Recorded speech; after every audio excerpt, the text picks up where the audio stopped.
E quero dizer algumas palavras.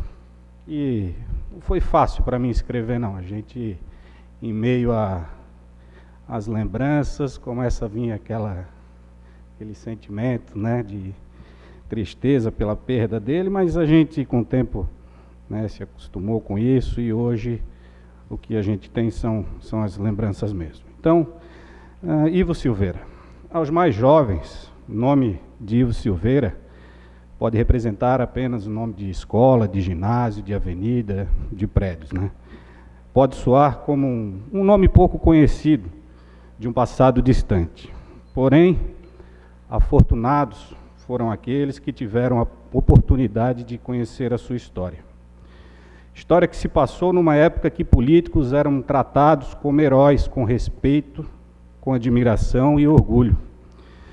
Se tratando do palhocense Vico, como era carinhosamente chamado, Ivo Silveira, esses méritos eram ainda mais enaltecidos.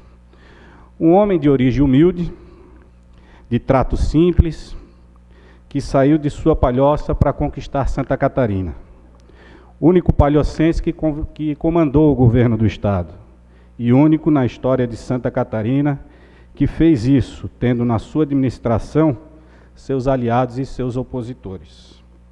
Era um articulador nato, com carisma de sobra, que conseguiu, devido à intervenção militar, conduzir o governo no momento mais crítico da nossa história. Nascido em 26 de março de 1918, se vivo fosse, teria completado 100 anos há uma semana.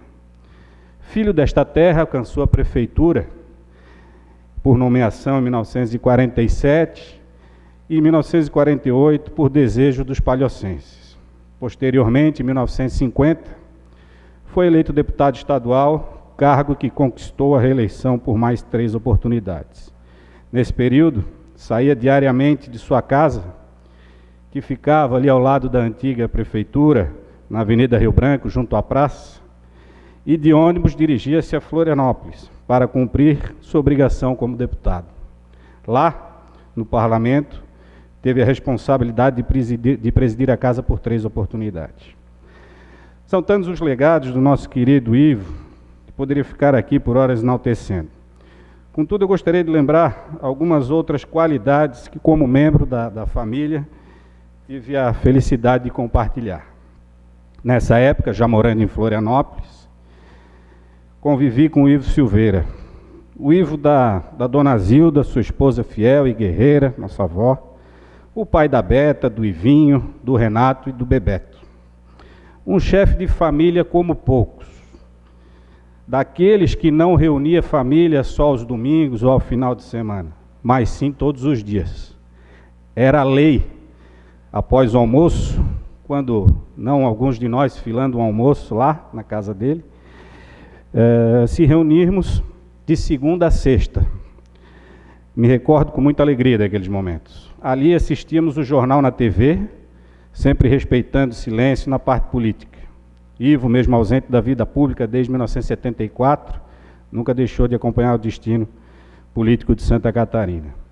Após íamos trabalhar, e ele pegava uma carona, quando não ia a pé, para ir ao BESC, à Praça 15, a Felipe Schmidt, para rever os seus amigos e antigos eleitores. E como falou bem o Moacir, ele chegava naquela Felipe Schmidt, naquele BESC, que era um trabalho para atravessar aquela pequena extensão da Felipe Schmidt. Estava sempre atento às mudanças, às eleições, aos novos destinos da política catarinense. Esse, claro, era o seu assunto preferido. Eu, jovem, na época, participante ativo nas eleições, tinha o prazer de poder me aconselhar com meu avô, e assim eu fazia constantemente. Mas os tempos passaram e nosso governador chegou ao fim de sua trajetória. Em 2 de agosto de 2007, ainda lúcido, até um dia antes, Ivo chamou os médicos que cuidaram dele nos seus últimos anos e, junto com a família, disse a eles que sua passagem por esta vida tinha chegado ao fim. Agradeceu todo o esforço e a dedicação de cada um e se despediu. Logo mais, chamou os 4 filhos e com eles definiu o futuro sem a sua presença, sempre preocupado com a atenção e o cuidado que deveriam ter com a sua esposa Zilda. e assim do Silveira nos deixou para retornar eternamente à sua palhoça. Hoje, ao lado da companheira de uma vida, a vó Zilda, descansa no cemitério municipal aqui ao lado. É um orgulho imenso fazer parte dessa história, fazer parte de uma família que, mesmo após alcançar o posto máximo da política de Santa Catarina, continuou humilde e fiel aos ensinamentos deixados pelo seu maior exemplo. Hoje comemoramos 100 anos do seu nascimento. Homenagens não faltaram, como esta, como aquela na Assembleia Legislativa, como outras que estão por vir, além de todas as palavras de carinho e afeto recebidos pela família. E, é claro, ficam as lembranças. Eu, particularmente, me recordo de sua alegria quando disse ele que estaria voltando à Palhoça, agora como empresário. Já se foram 15 anos que eu estou aqui, de volta à minha origem. Neste ano, a minha homenagem fica marcada para sempre no empreendimento que lancei em seu nome, aqui ao lado no Pagani 2, o Residencial Vice Silveira. E tenho certeza que a sua lembrança também ficará no coração de todos os palhocenses que tiveram a oportunidade de conhecer essa figura única e inigualável. Agradeço a todos pela homenagem